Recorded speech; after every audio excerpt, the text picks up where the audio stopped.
하나님 말씀 같이 보도록 하겠습니다.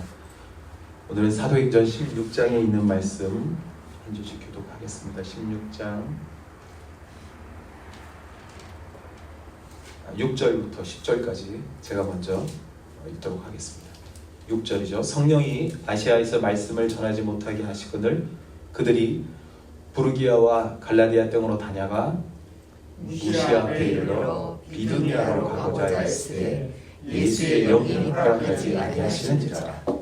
무시아를 지나 드로아로 내려갔는데 밤에 환상이 바울에게 보이니 마게도냐 사람 하나가 서서 그에게 청하여 이르되 마게도냐로 건너와서 우리를 도우라 하거늘. 다같이 바울이 그 환상을 보았을 때 우리가 곧 마게도냐로 떠나기를 힘쓰니 이는 하나님이 저 사람들에게 복음을 전하라고 우리를 부르신 줄로 인정하리라. 아멘. 너무 감사합니다. 2024년 주님께서 이렇게 마지막 주간까지 기쁨으로 또 감사함으로 하나님께 예배드릴 수 있게 하셔서 너무너무 감사합니다. 무엇보다 여러분들과 함께 이 1년 동안 매주 이렇게 예배를 드릴 수 있음이 저한테는 참 큰 축복이고 위로였음을 말씀을 드립니다. 여러분의 삶 속에도 하나님의 평안케 하심이 항상 넘치시기를 예수님의 이름으로 축복을 드립니다. 아멘. 지난 주일 저희 집에서 큰일이 벌어졌었죠.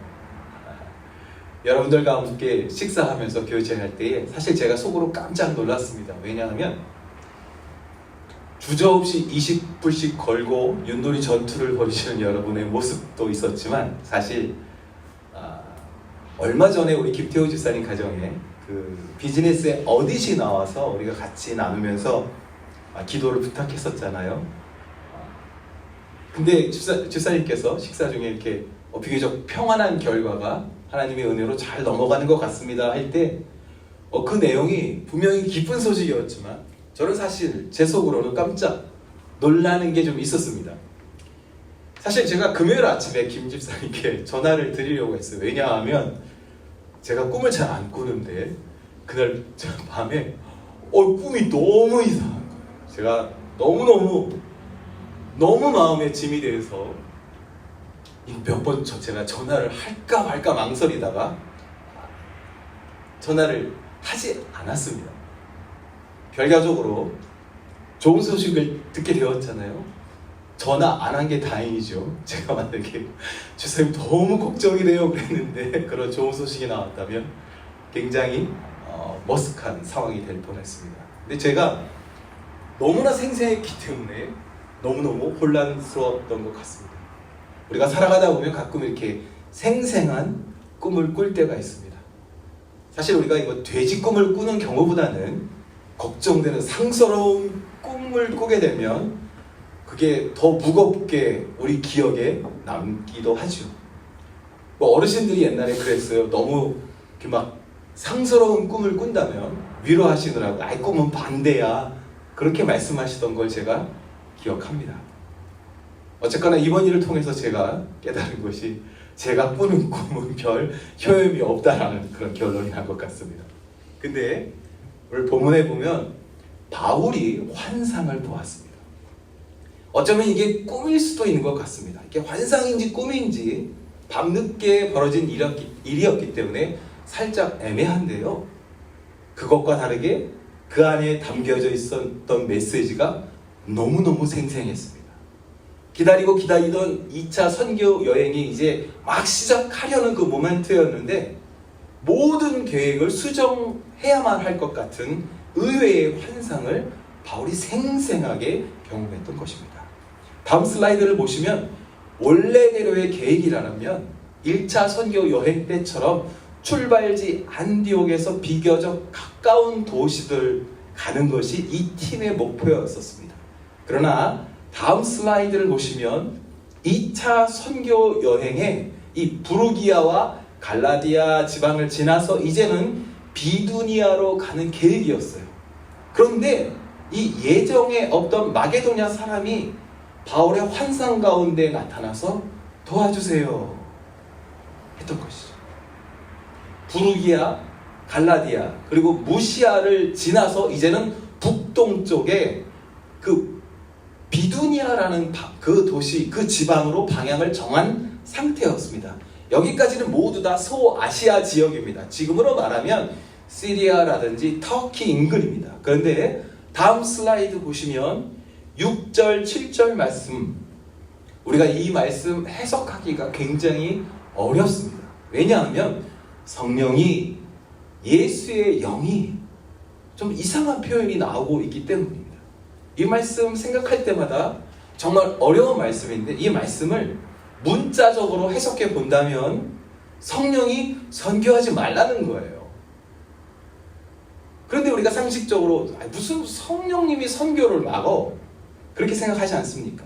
근데 이 말씀을 쓰여진 이 문자대로 해석하는 것이 아니라, 저는 문맥을, 상황을 살펴보면 2차 선교를 시작하고 벌써 바울의 일행이 몇몇 도시들을 들렸었지만 아무런 에피소드가 보고되고 있지 않다는 것을 보게 되죠. 사실 보통 바울이 방문하는 도시, 이 선교팀을 보면 벌써 뭔 일이 일어났어야 하는데, 뭐 온 도시가 소동을 한다든지 돌을 들고 쫓아온다든지 감옥에 갇혔다든지 그런 어떤 일들이 있어야 되는데, 2차 선교 여행이 이미 시작되었는데 아무런 보고사항이 없다는 것입니다. 새롭게 구성되어 이 선교팀이 현재 이 여정은 시작되었지만 아주 답답한 상태로, 사방이 꽉 막힌 상태로 지금 정체되고 있다는 것을 우리가 알 수가 있습니다. 그래서 다음 9절 말씀을 보시면, 이 9절 말씀 너무 멋있는 말씀인데 다시 한번 읽어보도록 하겠습니다. 시작. 밤에 환상이 바울에게 보이니 마게도냐 사람 하나가 서서 그에게 청하여 이르되 마게도냐로 건너와서 우리를 도우라 하거늘. 아마 바울이 이 답답한 상황 속에서 간절히 기도했겠죠. 이 여정이 어떤 여정입니까? 지금 평생의 동반자였던 바나바와 마가 때문에 다투면서 떠나온 길인데, 이렇게 2차 여행의 시작에서부터 꽉 막혀서 곤란한 상황 가운데 처했던 것이죠. 바로 그때 바울이 주님 앞에 간구했던 것입니다. 바울과 바울을 따르는 선교팀은 이 2차 선교 여행에서 우리가 터키와 시리아 지방을 선교할 것이다 라는 분명한 계획이 있었습니다. 그런데 이 상황이 막히게 되자 이 팀의 리더였던 바울이 주님 앞에 무릎을 꿇은 것입니다. 상황이 막혔을 때 주님 앞에 머물러 서게 된 것이죠. 우리도 신앙생활 하면서 우리의 사방이 막혔을 때 하늘을 보아야 할 것입니다. 사방이 막혀 있다 할지라도 하늘은 언제나 열려 있음을 주님께서 우리에게 알게 하셨기 때문입니다. 우리 반석교회 교회 목사님도 이런 상황 속에 있다면 좌절하지 말고 꼭 이렇게 바울처럼 기도하시기를 축복합니다. 아멘. 주님께서 이 순간에 마게도냐 사람, 유럽 사람이에요. 생긴 게 달라요. 옷 모양도 달랐을 것입니다. 유럽 사람을 보여주십니다. 전혀 의외의 응답이었습니다. 보통 이렇게 정체되는 상황 속에 우리가 기도할 때면, 주님, 우리 안에 어떤 숨겨진 동기들이 있나요? 우리 안에 주님께서 기뻐하시지 않는 어떤 잘못됨이 있나요? 우리 안에 분열이 있나요? 이렇게 우리가 간구하게 되는데, 그래서 우리가 회개해서 새로워져야 된다는 그런 우리가 목표를 설정하게 되는데, 이상해요. 주님께서 주셨던 그 응답은 그 팀 안에 있었던 어떤 문제가 아니라 하나님께는 다른 어떤 계획이 있으셨다는 것을, 바울 팀에게 너희들이 수정해야 할 것은 너희들의 태도가 아니라 방향이다 알게 해주셨습니다. 비교해 보신다면, 제가 몽골에 선교사로 섬기다가 왔는데, 제가 몽골에 가려고 저희 아이들 학교 다 그만두고 이삿짐 사고 비행기 티켓 다 구했는데, 갑자기 주님께서 제가 환상 중에 몽골이 아니라 옆 나라에 있는 카자흐스탄이야 그러셨다면 얼마나 당황스럽겠습니까? 여러분들이 이러시라면 어떻게 받아들이실까요? 뭔가 우리가 치밀하게 계획하고 정말 오랜 시간 정말 다지고 빈틈없이 준비하였는데 어떠세요? 여러분 신앙생활 속에 주님께서 갑자기 그 방향을 바꾸시는 것 같다라고 느낄 때가 있지 않으셨습니까? 이 전후 문맥을 우리가 다 알고 있기 때문에 우리가 알 수 있는 것은 바울은 자기의 그 목적, 어떤 방향이 있었지만 사실 하나님께서 이 팀에게 원하셨던 것은 유럽이었다는 것. 우리에게 알려주시죠. 계속해서. 근데 바울이요, 과연 이런 터키와 시리아 근방을 다시 방문하겠다라는 이 계획이 하나님께서 주셨던 계획이었을까요? 우리가 지난번에 살펴보았던 것처럼 바나바랑 싸우게 되잖아요. 마가 요한 때문에. 그리고 그 구절에 보면 바나바가 마가 요한을 데리고 구브로로 배 타고 갔다라는 기록이 나와요. 그래서 바울이 혹시 바나바 보기 싫은 그 마가 요한이 간 방향이 아니라 반대 방향인 이쪽 지방으로 간 것은 아닌가 추측해 볼 수가 있습니다. 다음 슬라이드를 보시면 1차 여행에서도 방문했었어요. 이 동네는. 그리고 2차 선교 여행에서도 이 동네를 향해 나아가고 있었습니다. 특별히 길리기아라는 지방, 그 중에 다소라는 도시는 누구의 고향입니까? 사도 바울의 고향입니다. 바나바와 마가 때문에 그들이 먼저 구브로로 배 타고 떠나갔기 때문에 혹시 아주 인간적인 결정으로 이 방향을 정한 것은 아닌가? 저는 추측해 보았습니다. 모든 인간은 그 일을 진행함에 있어서 두드려 보려고 합니다. 확인해 보려고 합니다. 되도록이면 편리하고 안전한 곳을 향하고자 하는 것이 사람의 본성이죠. 조금이라도 친숙한 곳에 가려 하는 것이 사람의 본능이죠. 그러나 주님께서는 이 바울 팀에게 말씀하십니다. 너의 개인적인 울타리를 벗어나라. 오늘도 주님께서 우리에게 알게 하십니다. 건너가도 괜찮다라는 것입니다. 어쩌면 건너가야 한다라고 말씀하십니다. 1차 선교 여행에서 이루었던 그 성공의 포맷이 이 2차 선교 여행에서도 자동으로 이루어진다는 보장은 없습니다. 소아시아 지방에서 선교하는 것이 잘못된 행동은 아니었습니다. 그러나 건너가서 유럽으로 복음을 전해야 한다는 것이 더 크신 하나님의 계획이었던 것입니다. 너의 바운드리 안에서, 너의 친숙함, 너의 세이프티 존 안에서만 머무르지 말고 건너가라 하는 것이 하나님의 계획이었던 것이죠. 올바른 일도요, 올바른 장소에서 올바른 시간 안에 이루어져야 합니다. 다른 곳에서 경험했던 그 성공의 공식이 이곳에서도 자동적으로 또다시 이루어진다라는 공식은 없겠죠. 우리 모두 주님 안에서 항상 그분의 마음을 새롭게 들어야 할 줄 믿습니다. 10절 말씀을 보시면 흥미로운 상황을 발견할 수 있습니다. 다시 한번 읽어보겠습니다. 10절 시작. 바울이 그 환상을 보았을 때 우리가 곧 마게도냐로 떠나기를 힘쓰니 이는 하나님이 저 사람들에게 복음을 전하라고 우리를 부르신 줄로 인정함이로라. 이 환상을 누가 보았어요? 바울이 혼자 보았죠. 근데 바울이 아마 이 환상에 대해서, 이 생생한 이 환상에 대해서 당연히 선교팀과 나누었을 것입니다. 그리고 전체 팀이 이 환상을요 함께 해석합니다. 비록 이 팀이 오랜 시간 이 터키 선교를 위해서 준비했었지만 바울의 환상을 전해 듣고 이 팀이 함께 기도하며 해석하고 그들의 방향을 수정했다는 것입니다. 이것이 너무나 인상적으로 저는 생각이 됩니다. 리더 혼자서, 자기 혼자 그냥 듣고 방향을 정한 것이 아니라 팀과 함께 하나님의 인도하심을 새롭게 조절한 것이죠. 저도 우리 반석의 교회 공동체와 사역할 때 여러분들과 함께 이 방향을 찾아가기를 소원해 봅니다.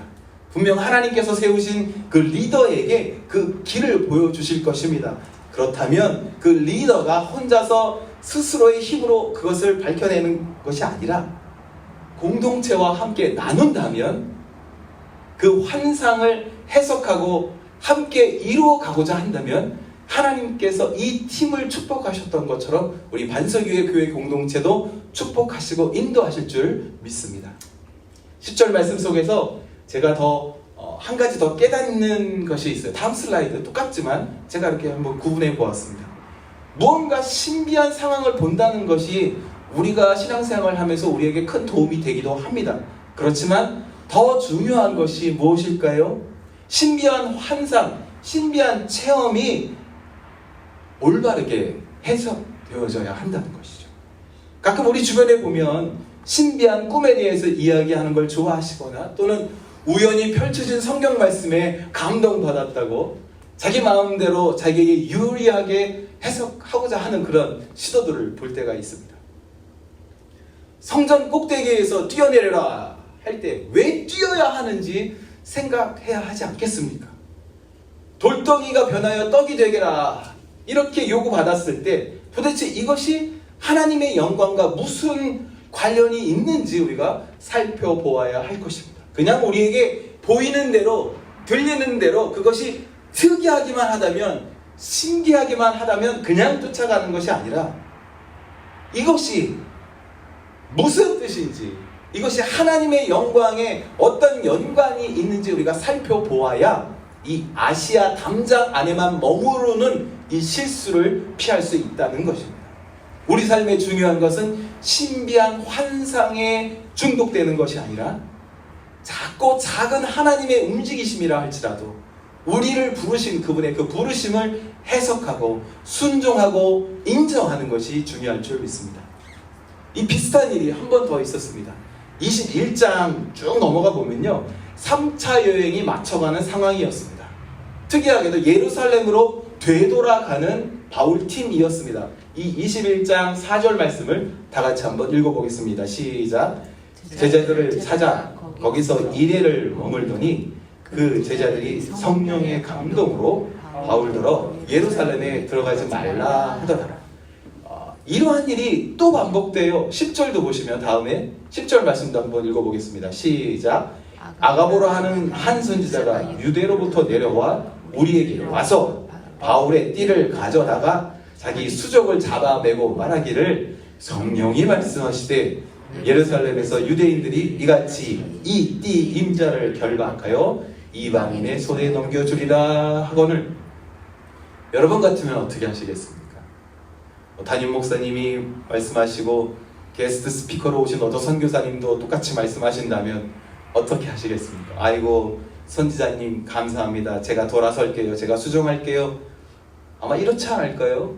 특별히 뭔가 많이 기도하시는 것 같은 분이 이렇게 막아서신다면 대부분의 우리는 분명히 순종하게 될 것입니다. 그런데요, 이 경고가 여기서 그치지 않습니다. 한 번 더 반복이 돼요. 12절 말씀도 한번 읽어보겠습니다. 시작. 우리가 그 말을 듣고 그곳 사람들과 더불어 바울에게 예루살렘으로 올라가지 말라 권하니. 이제는요 처음 만나는 다른 선지자들이 아니에요. 지금까지 진짜 오랜 시간 동거동락하던 그 동료 선교 팀원들이 울고불고 바울을 지금 설득하는 것이에요. 이 정도 상황이 되면 굉장히 곤란한 거죠. 저도 어느 날 제가 선교지에 간다고 하니까 제 주변에 있던 모든 사람들이 다 반대했었습니다. 특별히 저희 어머니까지 나서서 가지 말라고 하실 때 제가 마음이 너무 안 좋았던 기억이 있습니다. 그런데 이 바울, 아가보 선지자가 보여준 그 띠로 잡아매는 이 신기한 퍼포먼스를 보면서 완전히 다른 해석을 내리는 걸 볼 수가 있습니다. 성령의 음성을 들었던 이 두로의 제자들도 경고했고 아가보 선지자도 그 퍼포먼스로 경고했고 또 특별히 가장 가까이에서 같이 동고동락했던 이 선교팀까지 모두 다 가지 마세요라고 울며불며 지금 매달리는데 바울이 전혀 다른 해석을 내립니다. 13절 말씀을 보시면 바울의 각오가 나타나고 있습니다. 이 구절도 다 같이 읽어보겠습니다. 시작. 바울이 대답하되 여러분이 어찌하여 울어 내 마음을 상하게 하느냐.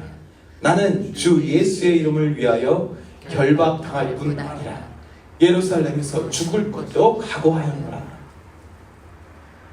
주님을 사랑하시는 형제 자매 여러분, 꿈에 유럽 사람을 보거나 허리띠를 보는 게 중요한 게 아니에요. 과연 그것이 내 삶에 무엇을 의미하는지, 그것을 통하여 하나님은 나를 어디로 이끄시기를 원하시는지, 그것이 하나님의 말씀과 사랑하는 공동체와 함께 올바로 해석되어져야 할 줄 믿습니다. 우리 주변에 신비한 이야기들, 신비한 기적을 이야기하는 것을 좋아하는 사람들을 보게 됩니다. 그러나 그 환상이 문제가 아니라 그 의미를 잘못 해석하는 것이 문제입니다.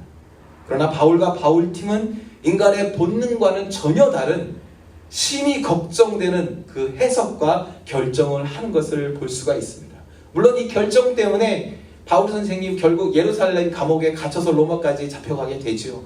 원래 계획과 다르게 하나님의 인도하심이라고 받아들였던 이 마게도냐 지방의 첫 성 빌립보에 도착하자마자 당장 감옥에 갇히게 됩니다. 그러나 우리가 주목해야 하는 것은 이렇게 분명히 예상되어지는 환난과 핍박이 이 선교팀 앞에 있었지만 보여지는 어떤 환상과 어떤 그럴듯한 어떤 퍼포먼스, 어떤 성령 충만한 사역자들의 어떤 제안, 그것에 집중하는 것이 아니라 그들을 향하신 하나님의 마음에 집중했을 때 감옥이 왔다 갔다 했었어요. 돌멩이가 왔다 갔다 했었어요. 짐승의 밥이 될 뻔도 했었어요. 타고 가던 배가 난파되기도 했었어요. 그런데 뒤돌아보니까 선교 사역이 확장되었다는 것을 알 수 있습니다. 뒤돌아보니까 빠른 속도로 이 선교가 이루어졌다는 것을 알 수가 있습니다. 그 상황 속에서는 너무너무 힘들었습니다. 가는 곳마다 생고생 했습니다. 왜 바울이 후회가 없었겠습니까? 내가 터키 지방을 떠나지 않고 내 고향 다소 지방 거기서 있었다면 이렇게 저 터지지는 않았을 텐데, 이런 마음이 왜 없겠습니까? 그런데 바울이 하나님의 부르심을 가장 중요하게 생각했을 때 뒤를 돌아보니 막힌 것만 같았고 답답한 현실 속에 있는 것만 같았지만 그분께서 인도하셨다는 것을 고백하게 되었다는 것입니다. 다음 슬라이드에 보시면 10절, 12절에 지난밤 환상을 보았던 바울이 팀과 함께 그것을 재해석하고 취한 행동을 우리가 볼 수가 있습니다. 여러분, 저 슬라이드에서 무엇을 느끼실 수가 있겠습니까? 저는 이 말씀을 보면서 저는 이렇게 노랗게 표시를 해보았는데, 이 팀이요,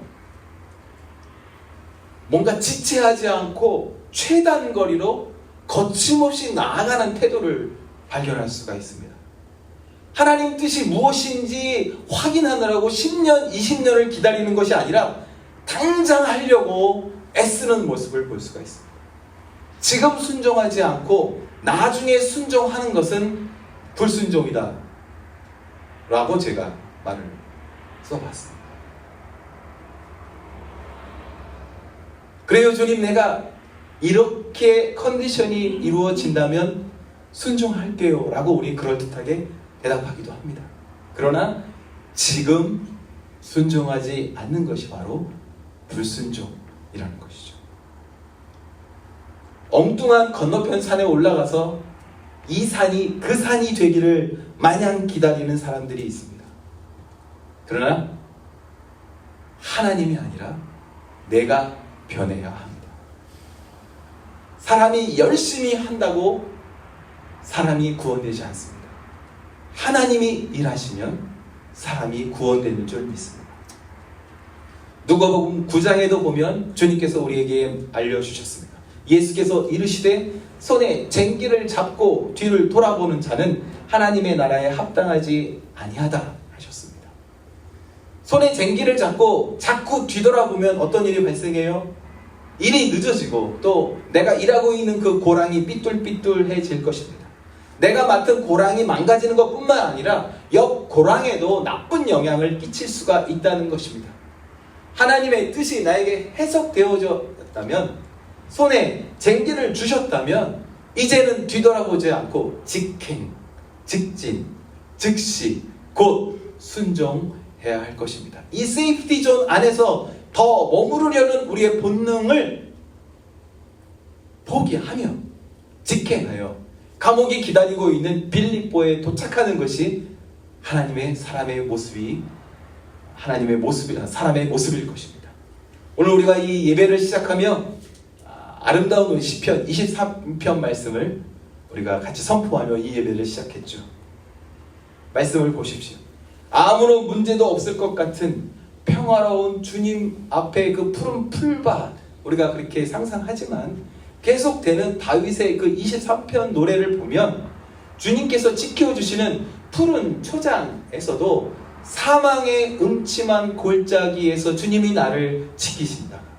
내 원수의 목전에서도 주님께서 내게 상을 베풀어 주신다라고 말하고 있습니다.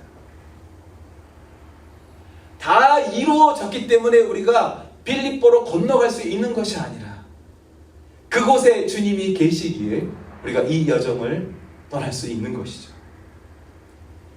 신실하신 주님은 푸른 초장 쉴 만한 물가이든지 죽음의 골짜기이든지 항상 나를 지키시는 분이십니다. 위험이 없는 친숙한 내 고향이 나의 세이프티 존이 아니라 그분이 그곳에 계시기 때문에 내가 안전할 줄 믿습니다. 주님의 사랑하시는 형제자매 여러분, 우리가 나중에 도착해 보면요, 주님이 옳았다라는 것을 알 수 있을 것입니다.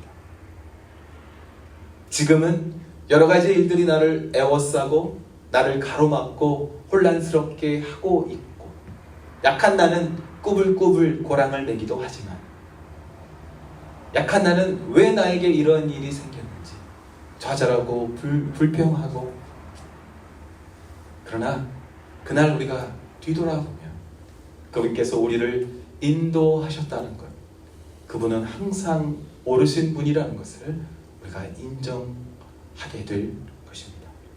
주님의 사랑하시는 형제자매 여러분, 사람들이 원하는 것이 아니겠죠. 주님께서 원하시는 그곳에 서는 것이 가장 행복한 우리의 유일한 부르심일 줄 믿습니다. 온갖 화려한 일들이 우리를 유혹한다 할지라도 주님께서 부르시는 그곳에 우뚝 서서 주님을 맞이하시기를 예수님의 이름으로 축복합니다. 아멘.